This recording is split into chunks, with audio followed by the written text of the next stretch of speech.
Olá, aluno, seja bem-vindo a mais uma aula da disciplina História do Pensamento Filosófico. E hoje nós vamos falar do nosso primeiro pensador, depois de termos entrado aí na chamada filosofia contemporânea. E é um cara muito controverso, um cara que, assim como Freud, Marx, é bem complicado de se compreender, de se entender, que é o Friedrich Nietzsche. Ele que nasceu na Alemanha em 1844, ele veio ali a profetizar, digamos assim, as guerras mundiais que viriam a acontecer lá no início do século XX. Ele afirmava, essa profecia não foi nenhuma visão divina, mas por meio das suas análises, da sua obra, ele afirmava que chegaria um dia em que os homens eles acabariam lutando pelo confronto do poder, Eles acabariam se confrontando, na verdade, pelo poder. Então, como eu falei para vocês, o estudo sobre ele é um estudo denso, um estudo que é controverso, que gera polêmica realmente em torno do pensamento dele. É um pensamento polêmico. Ele vai criticar até mesmo o próprio Sócrates, que é ali o conhecido como o pai da filosofia.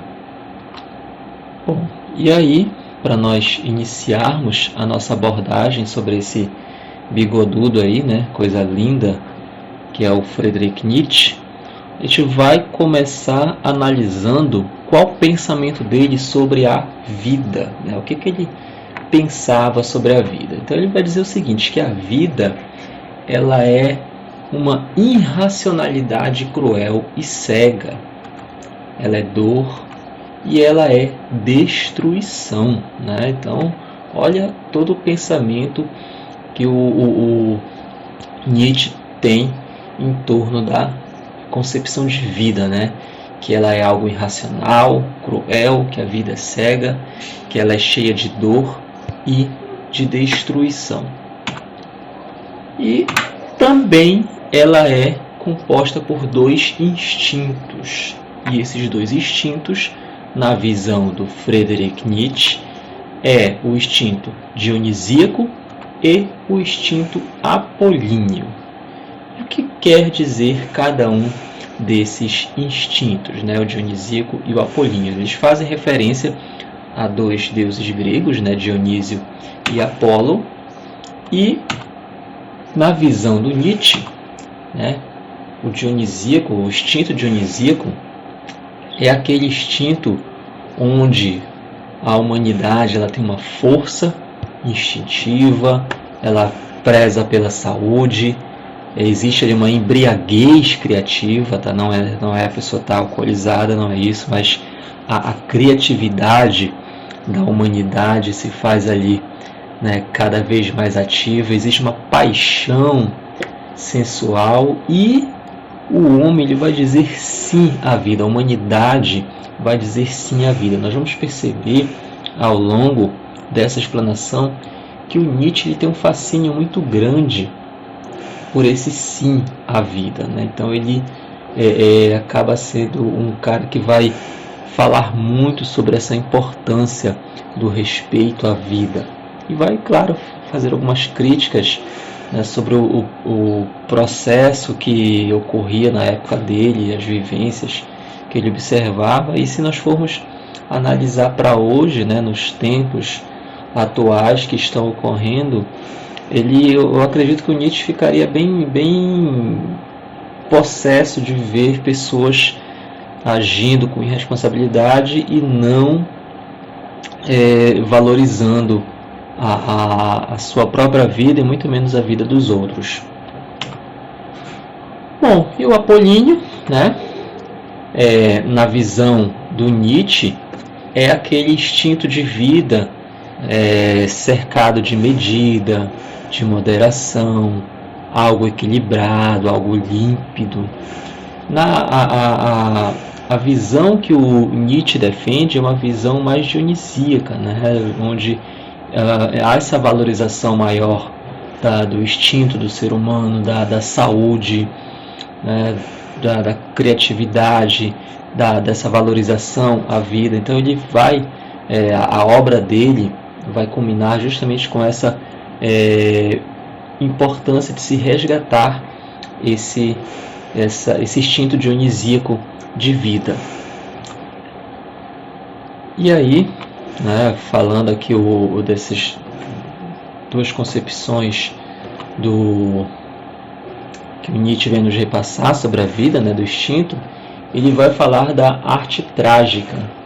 E o que seria a arte trágica na visão de Nietzsche? Seria esse equilíbrio entre o Dionísio e o Apolo, né? Na visão dele, existe esse equilíbrio entre esses dois instintos de vida, mas por meio da arte trágica se faz necessário a humanidade criar coragem para dizer sim à vida.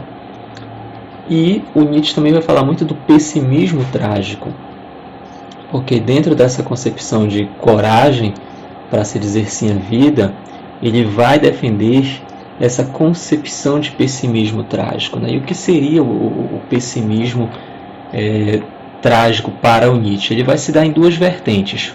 Um pessimismo romântico, onde eu enxergo a vida como dor, como tristeza, como coisas ruins acontecendo e tá tudo bem, tudo bacana, não tem problema, eu vou continuar seguindo sem maiores delongas.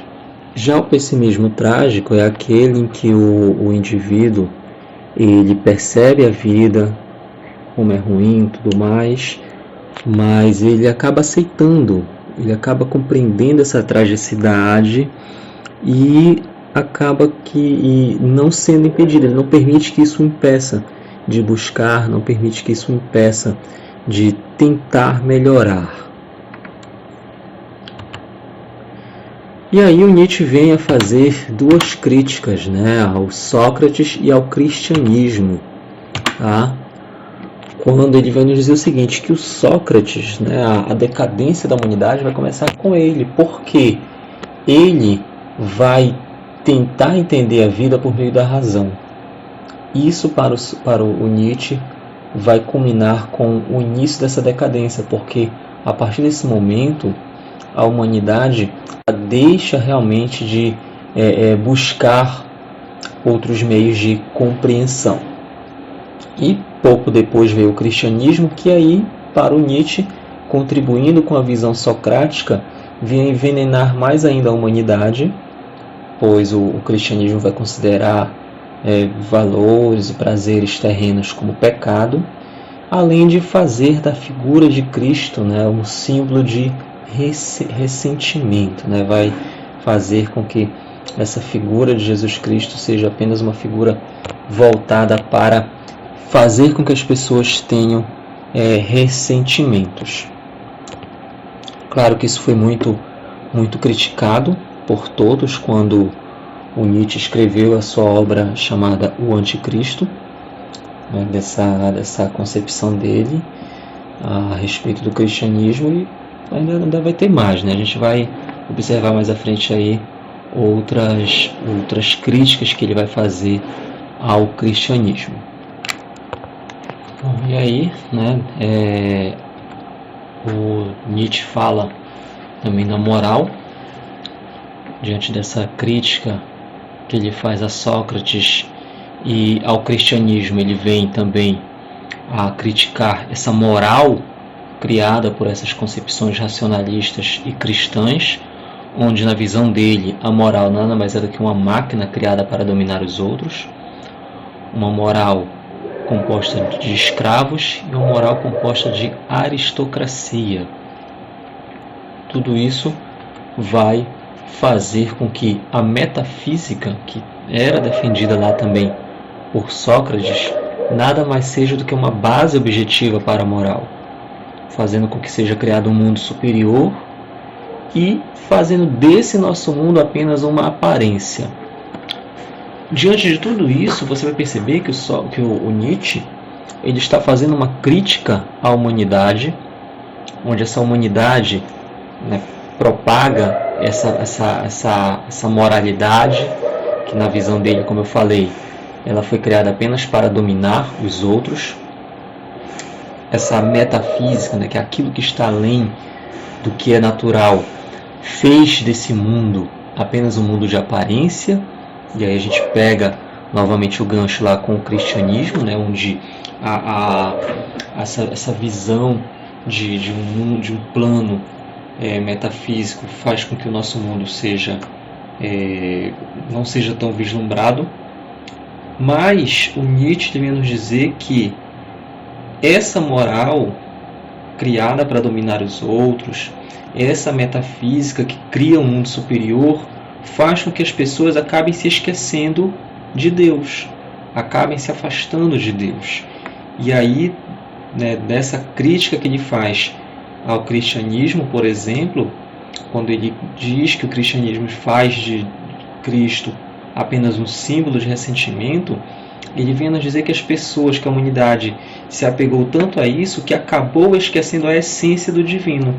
Isso vai, consequentemente, fazer com que haja uma morte de Deus. E o que é essa morte de Deus na visão de Nietzsche? É que Deus acaba perdendo importância dentro da humanidade, dentro da sociedade, porque a sociedade acaba se preocupando mais com outros artifícios do que propriamente com as questões divinas. E se a gente for pegar os tempos atuais, nós percebemos que muitos grupos sociais acabam por vezes se preocupando mais com o que a igreja quer propagar do que propriamente com os preceitos divinos, os preceitos de Deus, né? Acabam colocando a igreja acima do próprio Deus. Então, na visão de Nietzsche, isso nada mais é do que uma morte divina, né? A humanidade acabou, né, matando Deus por conta disso. Daí, sem a existência da figura divina na humanidade, na sociedade, vai restar apenas o nada. O niilismo, que é essa corrente defendida por Nietzsche, niilismo significa nada, literalmente é nada, é uma corrente que considera as crenças, os valores tradicionais infundados e que não existe qualquer sentido ou utilidade na sua existência. Então, ele vai criticar mais uma vez aí todos esses valores tradicionais, criticar a igreja, criticar as religiões, porque ele vai dizer que não tem sentido a existência disso, porque a real essência já está morta, já está perdida, que seria a essência divina. Então, algumas características do niilismo seriam uma consequência necessária, né? O niilismo ele acaba sendo consequência daquilo que está ocorrendo. Nele não há valores absolutos, não há nenhuma providência divina, não há nenhuma ordem cósmica, nada não está ocorrendo ali por nenhuma vontade divina, tudo vai ocorrer porque tem que ocorrer, vai acontecer porque tem que acontecer, né? Tudo que resta é apenas um abismo do nada, né? O nihil, que é o niilismo, e um eterno retorno de tudo aquilo que vem a acontecer. Diante dessa concepção, surge então Zaratustra, que é um personagem dessa outra obra que o Nietzsche escreveu, que na visão de Nietzsche, Zaratustra seria o profeta do amor, seria aquele ser que iria aceitar o eterno retorno, que iria trazer uma transvalorização de todos os valores existentes dentro da humanidade. Surge então a ideia de Nietzsche de super-homem. E o que é esse super-homem para o Nietzsche? É aquele ser que ama a vida, que cria o sentido do mundo, que vai retomar então ao dionisíaco. Lembra lá o dionisíaco que nós falamos no início da aula, daquele dizer sim à vida, daquela valorização à sua saúde, o seu cuidar. Então, essa seria a percepção do Nietzsche, né? Uma percepção controversa, uma percepção polêmica, que até hoje, né, gera muitas discussões e, claro, a gente pode aí mais à frente realizar uma aula abordando de forma mais profunda cada teoria. O que nós fizemos aqui foi um aparato geral para vocês, mas que com certeza mais à frente aí em nosso canal a gente vai estar trabalhando ele de forma mais aprofundada, tá bom? A aula de hoje vocês podem encontrar lá na unidade 2 do material de vocês, páginas 77 a 80. Eu agradeço a participação de todos. Peço para vocês aí que, se tiverem gostado do vídeo, possam dar um likezinho, se inscrever no canal. Quiserem deixar alguma sugestão de vídeo, podem deixar essa sugestão aí nos comentários. Alguma dúvida também vocês podem deixar nos comentários ou lá na nossa sala de aula virtual, tá bom? Então agradeço a todos vocês, obrigado e até a próxima.